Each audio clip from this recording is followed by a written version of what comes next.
Hi this is Naresh Kumar. Welcome back maths Naresh ఈ class. First time మన channel మీరు చూస్తున్నట్లయితే సబ్స్క్రైబ్ చేయండి, అలానే వీడియోని లైక్ చేయండి, మీ ఫ్రెండ్స్ కూడా షేర్ చేయండి. ఇవాళ ఇంటర్మీడియట్ ఫస్ట్ ఇయర్ మ్యాథ్స్ 1Bకి సంబంధించిన మనం లిమిట్స్ అండ్ కంటిన్యూటీ అనే చాప్టర్ నుంచి ఈ యొక్క ప్రాబ్లమ్స్ని డిస్కస్ చేద్దాం. చూడండి, evaluate limit x tends to 3x³ - 3x² by x² - 5x + 6. Okay, so ఇప్పుడు ఎక్స్ బదులు మనం 3 సబ్స్టిట్యూట్ చేస్తే ఏమవుతుందో చూద్దాం. 3³ 27 మైనస్ ఇక్కడ x² అంటే 3² 3 × 9 3² 9 × 3 డైరెక్ట్గా 27 డివైడెడ్ బై ఎక్స్ బదులు 3 సబ్స్టిట్యూట్ చేస్తాం. 3² 9 5 × 3 15 + 6.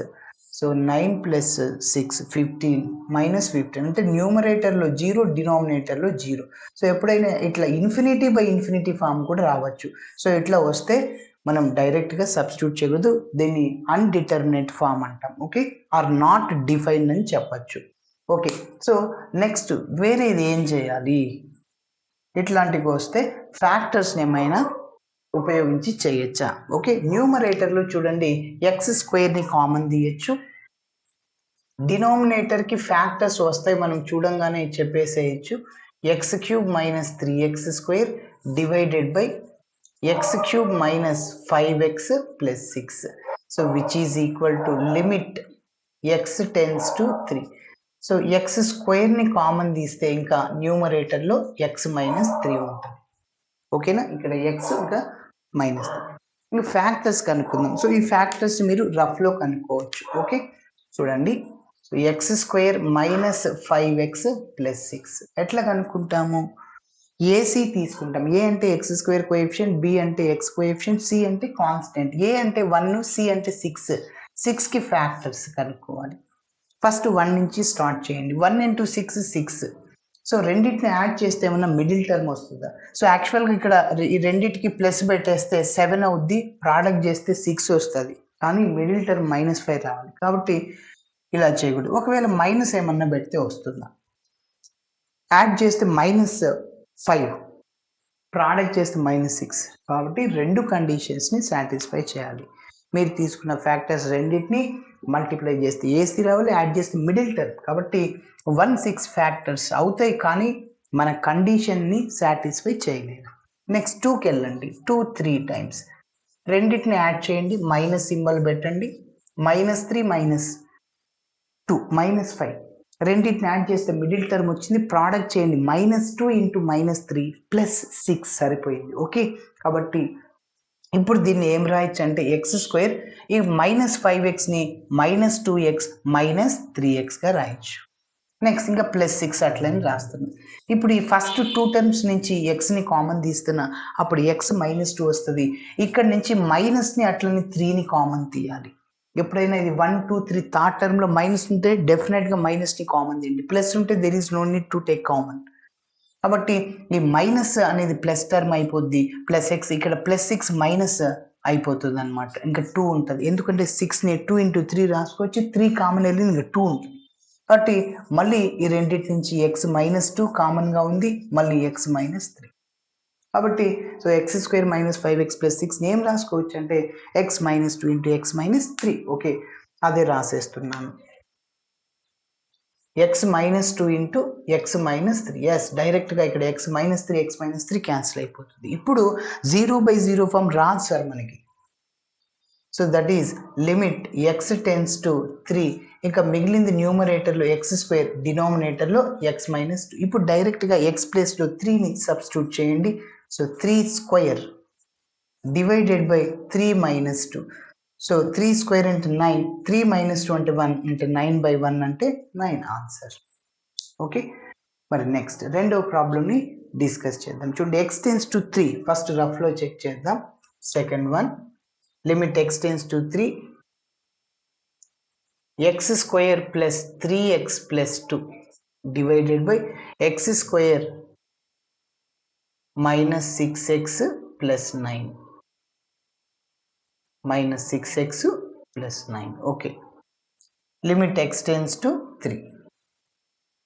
ఇప్పుడు ఒకసారి x బదులు 3ని మనం సబ్స్టిట్యూట్ చేస్తే ఏమన్నా ఇన్ఫినిటీ బై ఇన్ఫినిటీ ఫామ్ లేకుంటే 0/0 ఫామ్ రావడానికి ఛాన్స్ ఉందా అనేది చూద్దాం.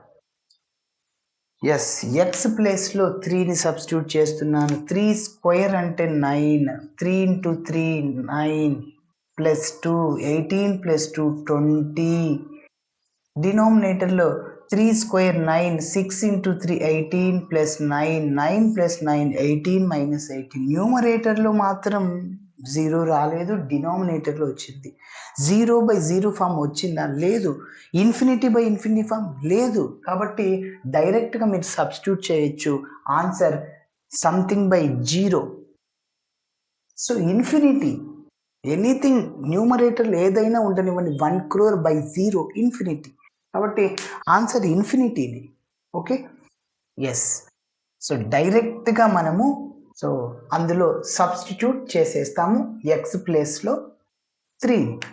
కాబట్టి 3 square plus 3 × 3 plus 2 divided by 3 square minus 6 × 3 plus 9. So కాబట్టి 9 + 9 + 12 డివైడెడ్ బై 9 - 18 + 9 రెండు క్యాన్సిల్ అవుతాయి. So answer 20/0, something by 0 infinity. మరి ఇదే వీడియోలోని ఇంకొక ప్రాబ్లమ్ని చూద్దాం. ఓకే, మరి ఇప్పుడు ఎక్స్ బదులు డైరెక్ట్గా 3 సబ్స్టిట్యూట్ చేద్దాం. 3 స్క్వేర్ 9, 3 × 8 24 + 15 15 ఒక 9 24 - 24 న్యూమరేటర్లో 0 వస్తుంది. 3 స్క్వేర్ 9 - 9 0. ఇట్లా 0/0 ఫామ్ వస్తే డైరెక్ట్గా మీరు సబ్స్టిట్యూట్ చేయకూడదు. సో ఆల్టర్నేట్ మెథడ్ చూడాలి, అంటే ఫ్యాక్టర్స్ ఏమైనా వస్తాయో చూడాలి అంతే. అంటే ఫ్యాక్టర్స్ని కనుక్కోవాలి. సో ఫ్యాక్టర్స్ని ఎట్లా కనుక్కోవాలి? ఏసీ అంటే 15 తీసుకోండి. ఏ అంటే 1, బి అంటే -8, సి అంటే 15. సో రెండింటిని యాడ్ చేస్తే మిడిల్ టర్మ్ రావాలి. 3 5 times 15 మైనస్ మైనస్ రెండింటిని యాడ్ చేయండి, -8 ప్రోడక్ట్ చేయండి, -3 × -5 + 15. ఓకే, సరిపోయిందా? ఎస్. కాబట్టి ఇప్పుడు నేను x² -8x + 15ని ఏం రాసుకోవచ్చు అంటే x² -3x - 5x + 15.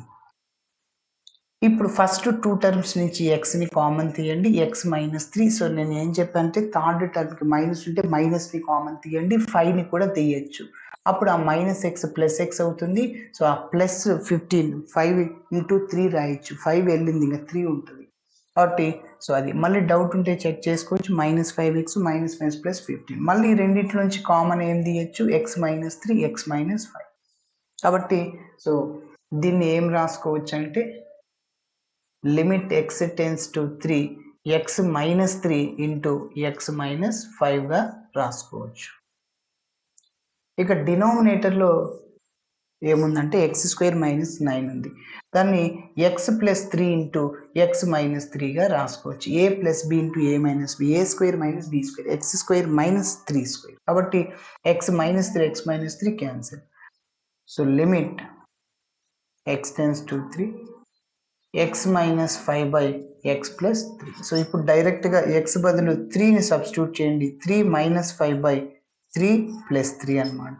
So that is -2/6. 2తో క్యాన్సిల్ చేయండి. 2 1s 2 3 times. So answer -1/3.